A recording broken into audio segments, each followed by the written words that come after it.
Morning everyone. আশা করি তোমরা সকলে খুব ভালো আছো, পজিটিভ আছো। আজকে আমি রান্নাঘরটা একটু ক্লিন করছি, এখান থেকে ব্লগটা শুরু করলাম। আগে আগে আর কি করছি সারাদিনে তোমাদের সঙ্গে অবশ্যই শেয়ার করব।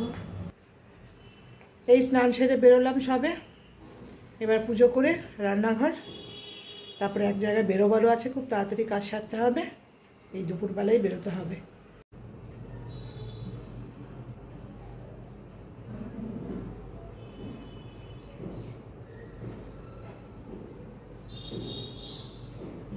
আমি চলে আসবো আধ ঘন্টা ম্যাক্সিমাম। Bye bye. এখন বেরোচ্ছি, আমার একটা দরকারি কাজ আছে, ওইটা সারবো, তারপরে একটু দক্ষিণাপন যাব, দক্ষিণাপন থেকে বাড়িতে আসবো।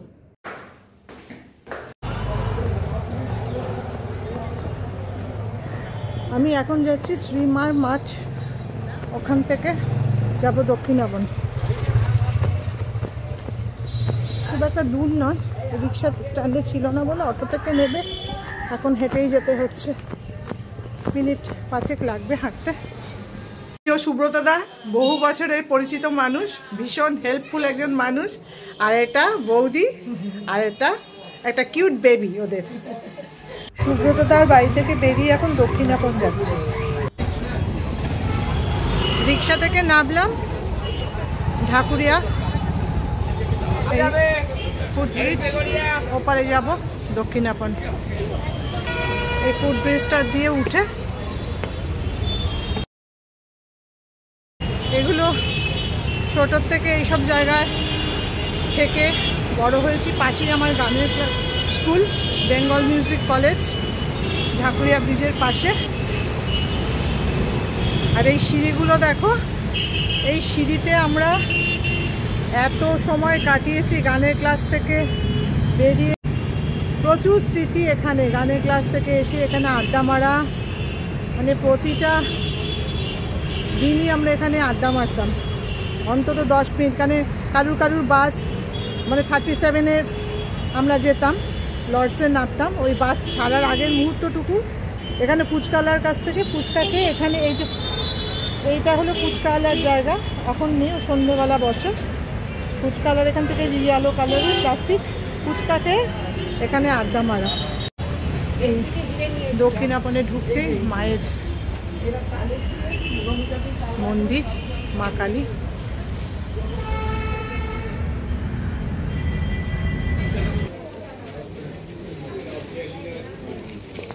দেখছি।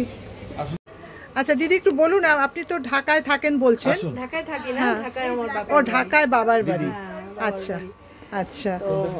এখন ঢাকার তো কিরকম অবস্থা? আমরা তো যা দেখতে পাচ্ছি মিডিয়াতে, খুব বাজে অবস্থা। মিডিয়াতে অনেক কিছুই হচ্ছে, আমি নিজে তো ওখানে মানে প্রেজেন্ট নেই, আমার যেহেতু এখানে আমার সবাই ওখানে আছে, আমি রোজ একটু খোঁজ খবর নেই। অবশ্যই ওরা সেফ আছে, কোথাও কোনো ঝামেলার কথা ওরা বলতে পারছে না যে এখানে আমরা কিছু দেখতে পাচ্ছি বা বলতে পারছি। ওরা আমাকে উল্টো জিজ্ঞেস করছে যে কোথায় হচ্ছে, মানে কি অশান্তি। আমরা দেখো এই সোশ্যাল নেটওয়ার্কে দেখতে পাই, বা মানে দেখে নিজেদেরই খারাপ লাগছে, কি অসহায় মানুষ।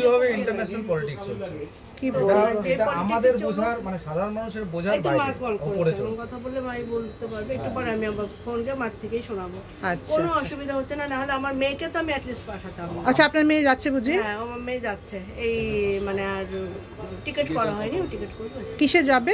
ফ্লাইটে যাবে। আচ্ছা। আর আমি যাকে যে ভিসা করিয়েছি, ওরা তো মানে কানেক্টেড থাকে না। হ্যাঁ হ্যাঁ, অবশ্যই। ওরাও বলছে যে আপনাদের কোনো অসুবিধা হবে না, আপনারা বর্ডার দিয়েও যেতে পারেন, এগুলো কোথা থেকে গুজব রটা যায় না, রোজ আমাদের লোক আসছে যাচ্ছে, কোথাও কোনো ঝামেলা হচ্ছে। দেখো কি অবস্থা, কিছুই হচ্ছে না, ওরা সুন্দর গেছে, সুন্দর মানে আসা যাওয়া করছে। আর অ্যাকচুয়ালি সত্যি কথা চাই যে দুদেশের মধ্যে সম্পর্ক, অবশ্যই অবশ্যই, এটা আর বলার কথা। এতদিনের একটা সম্পর্ক, এতদিনের সম্পর্ক, আমাদের তো পূর্বপুরুষ, ইভেন আমার বাবারও জন্ম ওখানে, ওনাদের ওইখানেও যারা আছে ওদের 50% লোক এদিকে আছে। অবশ্যই আমাদেরও অনেক লোক ওদিকে আছে, ওখানে যাতায়াত থাকবেই, সেটা কাউকে আমরা ভুলে যেতে পারবো না। আরে যার যেখানে রুচি, যার যেখানে বাড়িঘর তো থাকবে, এখানে আর সবাই আমরা মিলে ঝুলে থাকলে এটা তো শান্তি, আনন্দ অনেক। আমার জন্ম, স্কুল, কলেজ, বিয়ে সব আমার এখানে। কিন্তু আমার বোনরা মানে মা বাবা ওখানে। আচ্ছা, তো এই সব নর্মাল। দেখো আমি দক্ষিণাপনে এসছি এই শাড়ির দোকানে। তো এখানে এসে দিদিও উনি হঠাৎ কথা উনি বলছিলেন আমি ঢাকার। তা আমি বললাম আপনাদের তো ঢাকাতে ভীষণ বাজে অবস্থা। ওনার বাবার বাড়ি ওখানে, তো উনি নিজেই বললেন, ওনার মুখেই শুনলাম। মানে দেখো কীরকমভাবে মানে সোশ্যাল নেটওয়ার্কে কীভাবে রটাচ্ছে মানে মানুষজন কত তো যাই হোক সেটা কোনো ম্যাটার করে না আমরা কি দেখছি কি শুনছি, কিন্তু যে মানে প্রতিনিয়ত ওইখানের সঙ্গে যুক্ত ঢাকার সাথে বাংলাদেশের সাথে, ওনার মুখ থেকে কথাগুলো শুনে অনেকটা স্বস্তি লাগলো। আফটার অল ওখানে আমার পূর্বপুরুষ, আমার বাবা, দাদু, আমার মামার বাড়ি বলো, আমার বাবার বাড়ি বলো, সব দিকেই আমার ওই মানে এরা সব মানে বাংলাদেশ থেকেই সব আমরা বিলং। যদিও আমাদের জন্মকর্ম এখানে, কিন্তু আমার বাবার জন্ম কিন্তু বাংলাদেশে। বাবা খুব ছোট বয়সেই কলকাতায় চলে এসেছিলেন। তো যাই হোক শুনে ভালোই লাগলো, খুব ভালো লাগছে, মনটা একটু শান্তি পেলাম।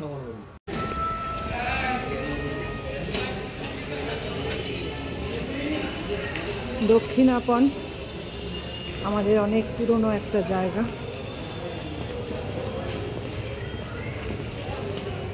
এখানে সব রকমের জিনিসপত্র পাবে, যথেষ্ট ভালো, মানে কস্টলি বলো, রেগুলার ইউজ বলো, সব রকমের।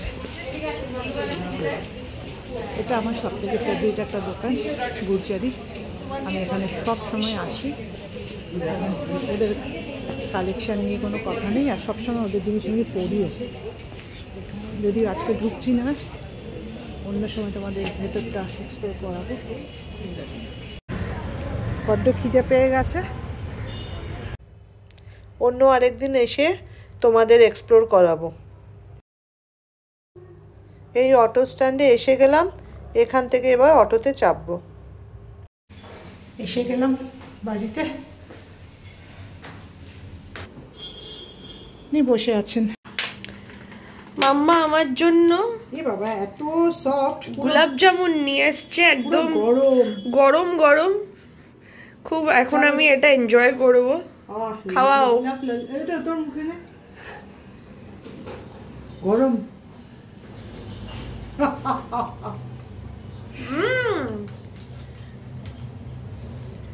ডাল আর ভাত রান্না করে রেখে দিয়ে গেছিলাম, তো এত দেরি হয়ে গেল, দক্ষিণাপনে গেলাম, ওখানে আমার যেতেই হতো। তো দক্ষিণাপনে কি এনেছি তোমাদের দেখাচ্ছি একটু বাদে। এখন খুব সিম্পল রান্না হচ্ছে, আলু ফুলকপির পাকোড়া, ডাল, ভাত আর স্যালাড। আমি মুগ ডাল বানিয়ে রেখে গেছি একটু ঘন করে ধনেপাতা দিয়ে, আর এটা আমাদের ভালো লাগে শনিবার দিন, কখনো কখনো খেতে হয়। আর সবজি আমি বানালে কি হবে, মুন অত পছন্দ করে না, আজকে আমার সত্যি সময়ও হয়নি, যার জন্য যেটা ইজিয়েস্ট হবে, খুশি খুশি খাবে, ওটাই আমি। চিমনিটা একটু অন করে রেখে বাবাই,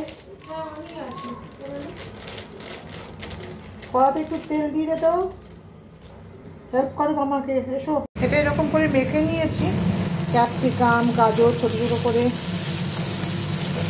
তারপরে অনেকে এর মধ্যে একদম ঝিরিঝিরি, এটা আমি উড়িষ্যা থেকে শিখেছি, ওরা আদাও দেয়, ভালো লাগে। আমি আর এসব দিই না। দেখো এটা একদম ক্রিস্পি আর টেস্টি একটা পাকোড়া। চলো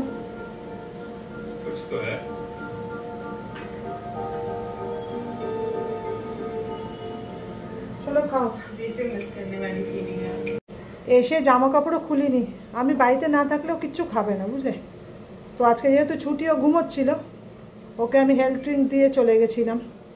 ব্যাস এসে আমি নেহাত ডাল ভাতটা করে রেখে গেছি, পকোড়াটা বানিয়ে দিলাম। আর অন্য কিছু খাবে না, আরও কত খাবার আমি সমস্ত রেখে গেছি, কর্নফ্লেক্স, দুধ, কলা, ব্রেড, কিচ্ছু খাইনি। এই এতক্ষণে শান্তি, আর মাথা গরম হয়ে যায় খিদে পেলে। একটুখানি হাতটা নেড়ে দাও। কাদের কাদের বাড়িতে এইরকম মেয়েরা আছে বলো, মানে কি বলো তো, যখন বাইরে থাকে ও নিজে সব করবে, বাড়িতে এসছে মানে আমি না করে দিলে আর কিচ্ছু হবে না। 3টে বাজে, মেশিনটাও বন্ধ করতে হবে, মেশিনে হয়ে গেছে।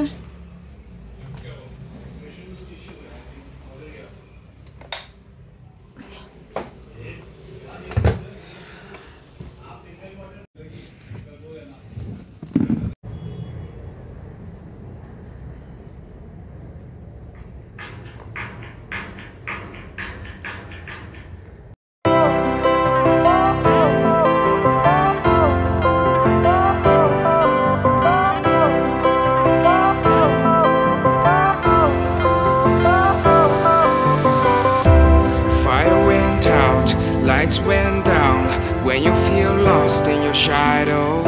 Don't feel alone, don't scream so loud. We are living in this cruel world.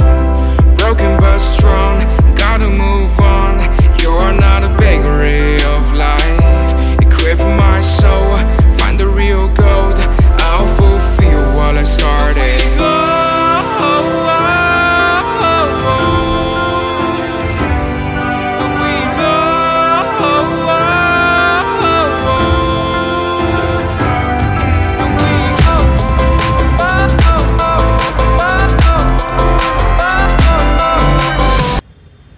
পাঁচটা বাজতে না বাজতে কীরকম অন্ধকার হয়ে যায়। ভালোই লাগছে। আমি জানি না, আমার ছাদটা ভীষণ প্রিয়। আরে জামা কাপড় কিছু শুকালো না, আমি কাপড় তো দিলামই 2:45 সময়। এখন একটু হাঁটলাম, মানে কিছুই হচ্ছে না, না যোগা ক্লাস যেতে পারছি না একটু হাঁটতে পারছি, এত আলসেমি না।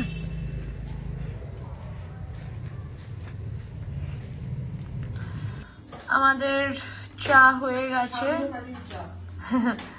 এখন আমরা চা খাবো উইথ বিস্কিটটা দেখাও, ওসমানিয়া করাচিজ ওসমানিয়া বিস্কিট। এটা করাচি বেকারির, খুবই ভালো খেতে, খুবই টেস্টি। এটা দিয়ে আমরা এখন টি খাবো। এখন সন্ধ্যে 7টা মতো বাজে। আমি একটু কসবা নিউ মার্কেটে এসেছি কালকের জন্য মাছ মাংস এইসব কিনতে। এখানে বেশ সন্ধ্যেবেলা ভালো বাজার পাওয়া যায়। সায়নদের দোকান থেকেও কয়েকটা জিনিস নিচ্ছি। বাজার থেকে ফিরে রাতের খাবার খেয়ে এখন আমি কালকের জন্য প্রস্তুতি নিচ্ছি। এটা আমি আমের চাটনি বানাচ্ছি, সাথে পায়েসটাও বসিয়ে দিয়েছি, পায়েসটাও হচ্ছে। এখানে আমি আর মাম্মা রান্নাঘরে একসাথে একটু কালকের জন্য প্রিপারেশন করছি। তো আমরা মাটন ম্যারিনেশন করব, এখনও সেটা করা হয়নি। ফিশ এনেছে, মাছটাকেও ম্যারিনেট করে মা রেখে দেবে। চাটনি আর পায়েস অলরেডি বানানো হয়ে গেছে। সো আমরা কালকে অ্যাকচুয়ালি আমাদের বাড়িতে গেস্ট আসবে, আমার পিসিমণি, পিসামশাই আর আমার কাজিন।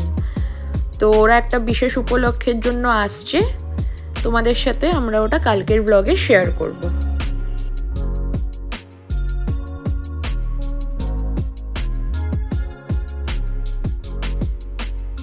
আজকে আমি যে দক্ষিণাবনে গেছিলাম, এই শাড়িটা আমি এনেছি। এটা হলো আঁচল, আর পুরো বডিতে এরকম গোল্ডেন প্রিন্ট একটা করা আছে। এটা চান্দেরি শাড়িটা, খুব সুন্দর। একটু কাছে নিয়ে এসো। আর নিউ মানে মানে ব্রাইডদের জন্য তো ভীষণ সুন্দর